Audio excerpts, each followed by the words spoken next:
কিরে ইব্রাহিম, তোর কি এমন কথা? তুই যার কারণে ক্লাসে বলতে পারলি না, আমাকে ছাড়িয়ে নিয়ে আসলে কি বলবে বল। স্যার, আজ কিন্তু আপনি আমারে 12টার বাজে ছুটি দিবেন।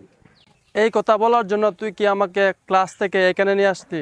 আচ্ছা যাই হোক, কিন্তু কেন যাবে? স্যার, বাসায় গিয়ে ভাত খাবো, পেটে খুব ক্ষুধা লাগছে।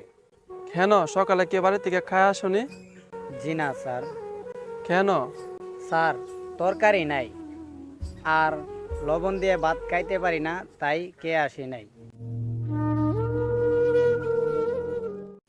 আচ্ছা ইব্রাহিম, এখন গিয়া কি দেখাবা? মাই কইছে স্কুল ছুটি দেওয়ার পর বাড়িতে যাইলে কুচু রান্না রাখবো। স্যার, হিডা দিয়ে ভাত খামো। মা খুব মজা করে কুচু রান্না করতে পারে। হঠাৎ কি যে পড়লো? আচ্ছা ইব্রাহিম, একদিন তোমার বাসায় গিয়া রান্না করা কচু খেয়ে আসবো, নিবাই তোমার বাসা? সত্যি স্যার, যাইবে? হ্যাঁ যাব। একদিন তোমার বাসায় গিয়া পেট ভরে ভাত খেয়ে আসবো। আচ্ছা যাও, এখন গিয়া পেট ভরে ভাত খাও। আচ্ছা তাহলে স্যার, আমি আসি। আচ্ছা যাও। মুখে পৃথিবী জয় করা হাসি নিয়ে তার চলে যাওয়ার দিকে মন্ত্রমুগ্ধের মতো থাকিয়ে রইলাম। তরকারির জন্য খেতে পারছে না, অথচ আমাদের এই সমাজে কত মানুষ আছে যাদের খাবারের মেনুতে কত আইটেম থাকে যা তারা খেয়ে শেষ করতে পারে না। উচ্ছিষ্ট অংশ চলে যায় ডাস্টবিনে।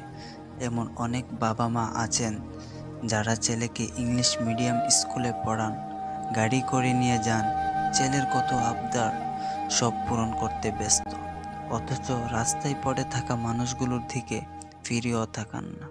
তাকাবেনই বা কেন? তাকালেই তো ঘাড়ে এসে পড়বে। আমরা তো নিজেকে নিয়ে ব্যস্ত। 1000 টাকার বডি স্প্রে গায়ে দিয়ে ঘুরে বেড়াই। ঈদ আসলে ব্যস্ত হয়ে পড়ি শপিং নামক টাকা উড়ানোর খেলায়। আমরা নানান ধরনের উদ্ভট সব পোশাক কিনতে ব্যস্ত হয়ে পড়ি, কিন্তু বুঝতে চাই না এই পোশাকগুলোতে কি আমাকে মানাচ্ছে। অথচ একটা গরিব লোক এসে বলছে 2টা টাকা দেন, তখন বলি ভাঙতি নাই, মাফ করো। গার্লফ্রেন্ডকে নিয়ে চাইনিজে অনেকেই যায়, কত টাকা খরচ হয় হিসাব রাখে না। অথচ গরিব রিক্সা চালক যখন বলে 5টা টাকা বাড়াইয়া দেন, তখন গায়ে হাত তুলতে দ্বিধাবোধ করে না।